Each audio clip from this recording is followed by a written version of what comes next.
Hello friends, સ્વાગત છે તમારું અમારી ચેનલમાં। આજે આપણે બનાવીશું એકદમ ટેસ્ટી એવા કોબીના પરાઠા।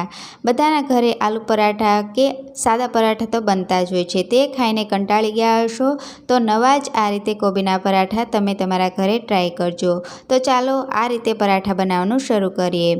આ પરાઠા બનાવવા માટે મેં અડધો વાટકો ઘઉંનો ઝીણો લોટ લીધો છે, તેને ચાળી લીધો છે। એક મોટો વાટકો કોબીને ઝીણી ક્રશ કરી લીધી છે। 4 ચમચી તેલ, 1 ચમચી લાલ મરચું, 1 ચમચી ધાણા જીરું, અડધી ચમચી હળદર, અડધી ચમચી આમચૂર પાવડર, સ્વાદ પ્રમાણે મીઠું, 1 ચમચી લસણની પેસ્ટ, અડધી ચમચી જીરું, અડધી ચમચી હિંગ ને 1 ગ્લાસ પાણી લીધું છે। સૌથી પહેલાં એક મોટા વાસણમાં આપણે ઘઉંનો લોટ નાખીશું, પછી તેમાં સ્વાદ પ્રમાણે મીઠું અને 2 ચમચી જેટલું તેલ નાખીશું અને સારી રીતે મિક્સ કરીને આપણે લોટને બાંધવાનો છે। અહીંયા મેં લોટને પહેલાં જ ચાળી લીધો હતો, ચાળીને જ લીધો છે। હવે તેમાં આપણે થોડું પાણી નાખીને એકદમ પરફેક્ટ એવો પરાઠાનો લોટ બાંધીશું। લોટ ઢીલો જ રાખવાનો છે। હવે તેમાં અડધી ચમચી તેલ નાખીને સારી રીતે લોટને મસળી લેશું। હવે લોટને ઢાંકીને 10 મિનિટ સુધી સેટ કરીશું। હવે એક કડાઈમાં આપણે 4 ચમચી તેલ નાખીશું, પછી તેમાં જીરું નાખીશું અને હિંગ નાખીશું। 2 ચડી જાય પછી તેમાં 1 ચમચી લસણ નાખીશું।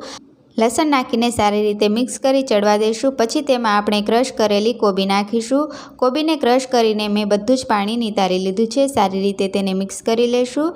મિક્સ થયા પછી ધીમા ગેસે જ ઢાંકણું બંધ કરીને તેને 2 મિનિટ સુધી ચડવા દઈશું। 2 મિનિટ પછી આપણે ઢાંકણું હટાવી લઈશું અને તેને ફરીવાર હલાવી લઈશું, જેનાથી તે કાચી ના રહે। હવે તેમાં સ્વાદ પ્રમાણે મીઠું નાખીશું અને ફરીવાર તેને મિક્સ કરી લઈશું।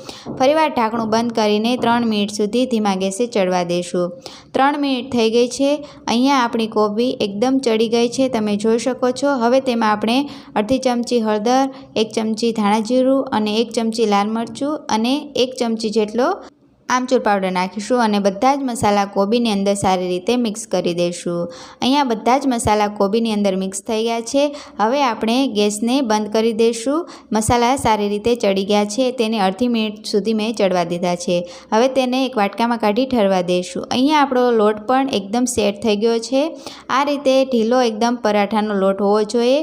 એકવાર મસળીને તેમાંથી આપણે મીડિયમ સાઇઝના લુઆ બનાવી લઈશું। તમે નાના કે મોટા લુઆ બનાવી શકો છો। અહીંયા મેં લુઆ લઈ લીધા છે અને થોડો કોરો લોટ પણ લીધો છે। હવે પાટલી ઉપર આપણે એક લુઓ રાખીશું અને તેના ઉપર થોડો કોરો લોટ પણ ભભરાવી દઈશું અને પછી તેને વણી લઈશું। અડધું પરાઠું વણ્યા પછી તેની અંદર આપણે બનાવેલું કોબીનું સ્ટફિંગ ભરીશું। અહીંયા મેં 1.5 ચમચી સ્ટફિંગ ભર્યું છે અને સ્ટફિંગ ભર્યા પછી આ રીતે રોટલીને આપણે ગોળ વાળી દઈશું અને ઉપરની સાઈડથી કવર કરી લઈશું। ઉપરની સાઈડ જે વધારાનો લોટ વધ્યો છે તેને કાઢી લઈશું અને સારી રીતે પ્રેસ કરીને એને સેટ કરી દઈશું। હવે તેમાં કોરો લોટ થોડોક વધારે ભભરાવી દઈશું અને પછી એકદમ હળવા હાથે જ તેને વણવાની છે, નહીંતર આપણો મસાલો બહાર નીકળી જશે।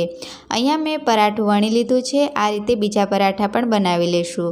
હવે એક તવી ઉપર આપણે અડધી ચમચી તેલ નાખીશું અને પછી તેની ઉપર બનાવેલું પરાઠું નાખીશું અને સાઈડમાં પણ થોડું તેલ નાખી દઈશું અને તેને સારી રીતે ચડવા દઈશું। એક બાજુ ચડી જાય પછી તેને બીજી બાજુ ફેરવી લઈશું અને બીજી બાજુ ફેરવા પછી પણ ઉપરની સાઈડ અને સાઈડમાં આપણે થોડું તેલ લગાવીને સારી રીતે તેને સ્પ્રેડ કરી લઈશું।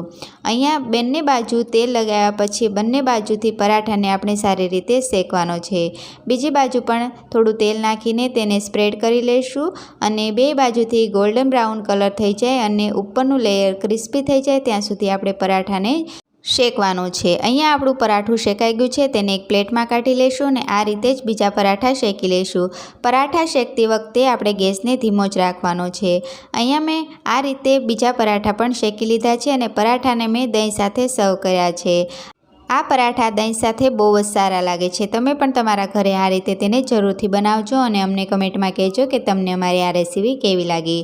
જો તમને અમારી વિડીયો ગમ્યો હોય તો અમારી વિડીયોને લાઇક કરી દો, અમારી ચેનલને સબસ્ક્રાઈબ કરી દો અને બેલ આઇકનને પ્રેસ કરી દો। મળીશું નવા જ વિડીયોમાં, ત્યાં સુધી આવજો।